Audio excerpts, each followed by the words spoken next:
Kurt Denning had eaten his way through 4 states to get to a steak, and he was not, by God, going to be impressed. That was the whole brand, really. Plate Expectations had crawled to 31,000 followers on the strength of Kurt's willingness to be unimpressed. He'd been unimpressed by a $90 tasting menu in Chicago. He'd been unimpressed by a taco truck that a bigger blogger had called transcendent. Being unimpressed was easy and it was safe, because the moment you loved something out loud, some other striver could come along and love it louder, and then where were you? So Kurt kept his palate cocked like a raised eyebrow, and the followers came, and the little checkmark stayed just out of reach, and he told himself it was coming. But people wouldn't shut up about Delwoods. It wasn't even a review that got to him. It was the way they talked. A trucker in a gas station line near Ashford had overheard Kurt say he was a food writer and had gripped his forearm, actually gripped it, thumb digging in, and said, "You go to Delwoods, you get the special, you'll cry, son." The man's eyes had gone wet and far away, the eyes of somebody remembering a first love or a dead dog. Kurt had filed it under Rube and driven on. Then it happened again in Petrie. Then a third time, a woman at a laundromat who lowered her voice like she was confessing to an affair. A town of 1,100 people, and every last one of them talked about a steak the way other people talked about God. Kurt didn't believe in transcendent steak. He believed in salt, sear, and suggestibility. But he believed, absolutely, in a story, and the cult of Delwoods had headline written all over it. Maybe the piece that finally got him the checkmark. Delwoods sat at the dead end of Maine, where the streetlights gave out.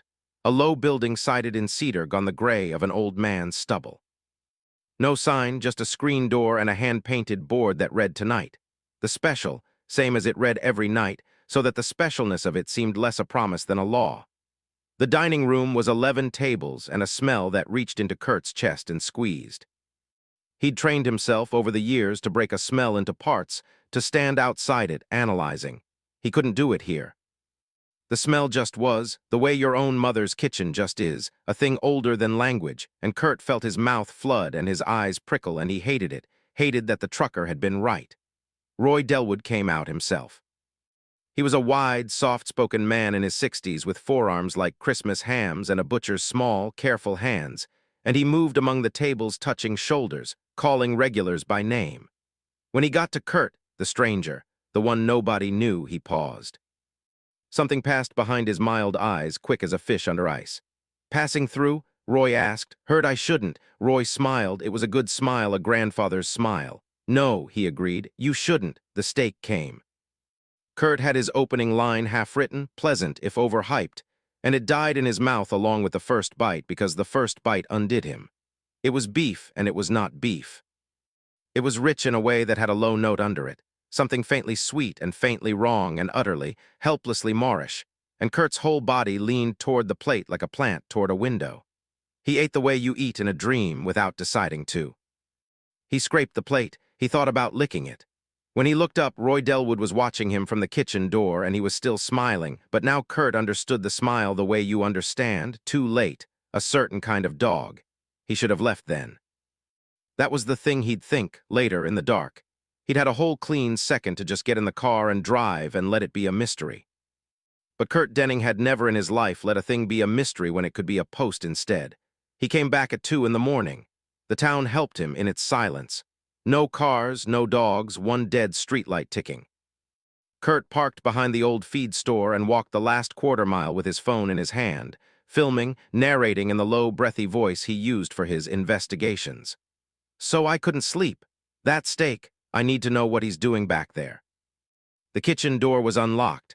Small towns. Inside, the walk-in cooler breathed its cold breath across his ankles. Kurt filmed the immaculate steel, the racks, the good knives hung in a gleaming row. He filmed the chalkboard where Roy kept his prep list in a cramped hand. He was already writing the piece, A Temple of Technique, when the phone light slid across the far door, the heavy one with the drop bolt, and Kurt, being Kurt, opened it. The room beyond was cold storage too, but older, dug down into the earth, and it was hung with the things a butcher hangs. Kurt's mind, merciful for one more second, insisted on pork. Long, pale sides of it, wrapped and dated in Roy's cramped hand. Then the light found the far wall, and the wall was papered, floor to ceiling, layered like a teenager's bedroom with the faces of the people nobody counted. Kurt's blogger brain, useless and thorough, took it all in. Missing persons flyers gone soft with damp, a hitchhiker's cardboard sign, motel receipts, a Greyhound ticket stub, faces cut from the free weeklies that ran the disappearances back by page 9, if they ran them at all, the drifters, the runaways, the ones passing through with nobody at the other end of the line to notice they never arrived.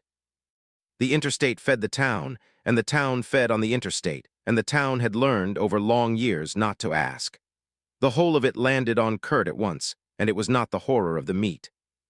It was the horror of the bookkeeping, that each of these people had been rendered down into a date on a wrapper and a face on a wall, and that Roy had kept them here not as trophies exactly, but as something worse. As records. As respect maybe in the only language he had left. Kurt's hand was shaking. The phone was still filming.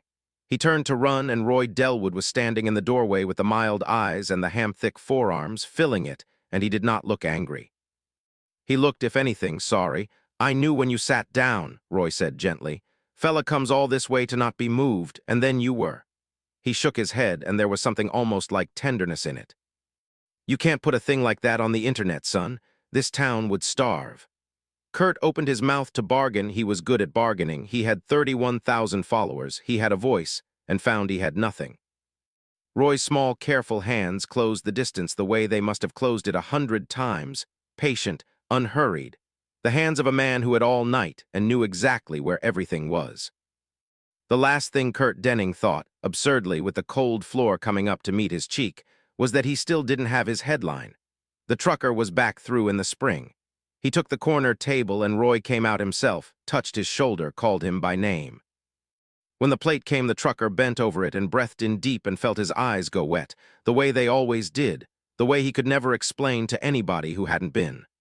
"My God, Roy," he said around the first bite, his voice thick. "This might be the best one yet. There's something I don't know, something new." Roy Delwood stood by the kitchen door with his mild grandfather's smile and his clean butcher's hands folded in front of him, watching the man eat, and said only what he always said, what the little board out front had promised every single night for 40 years. "How special," he said, "nothing you'd have missed.